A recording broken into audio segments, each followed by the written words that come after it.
दोस्तों, आने वाले एपिसोड में रिमझिम की कहानी ऐसा खतरनाक मोड़ लेने वाली है जिसे देखने के बाद हर कोई हैरान रह जाएगा। जिस सच का इंतजार दर्शक इतने दिनों से कर रहे थे, आखिरकार वही सच पूरे वीरगढ़ के सामने आने वाला है। सबसे बड़ा सवाल यह है कि क्या मोहिनी का असली चेहरा आखिर सबके सामने बेनकाब हो जाएगा? और जब सच सामने आएगा, तब समीर का फैसला क्या होगा? कहानी की शुरुआत होती है राजमहल के उस भव्य दरबार से, जहां पूरे वीरगढ़ का शाही परिवार और सभी राज परिवार के सदस्य मौजूद होते हैं। किसी को भी अंदाजा नहीं होता कि अगले कुछ ही पलों में ऐसा ऐलान होने वाला है जो वीरगढ़ की किस्मत हमेशा के लिए बदल देगा। समीर पूरे आत्मविश्वास के साथ सबके सामने खड़ा होता है। उसके चेहरे पर एक अलग ही गंभीरता दिखाई देती है। हर कोई सोच रहा होता है कि आखिर राजा सा आज कौन सा फैसला सुनाने वाले हैं। तभी समीर गहरी सांस लेकर कहता है कि आज से वह वीरगढ़ की राजगद्दी छोड़ रहा है। उसके इस फैसले को सुनते ही पूरा दरबार सन्न रह जाता है।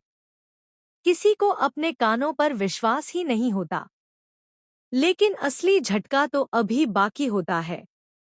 समीर आगे कहता है कि आज से वीरगढ़ की नई महारानी रिमझिम होगी। अब वही इस राजगद्दी पर बैठेगी और पूरे राज्य की जिम्मेदारी संभालेगी।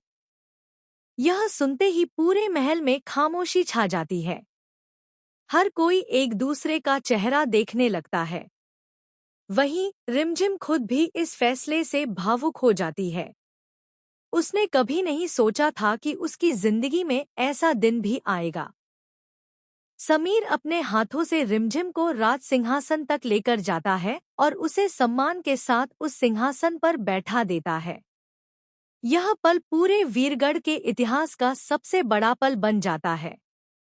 लेकिन जहां पूरा परिवार इस फैसले का सम्मान करता है, वहीं एक शख्स ऐसा होता है जिसके अंदर गुस्से की आग भड़क उठती है। वह कोई और नहीं बल्कि मोहिनी होती है।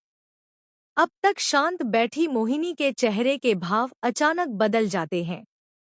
उसकी आंखों में नफरत साफ दिखाई देने लगती है। आखिरकार वह अपना गुस्सा रोक नहीं पाती और सबके सामने चिल्लाते हुए कहती है, लाडले, तुम ऐसा कैसे कर सकते हो?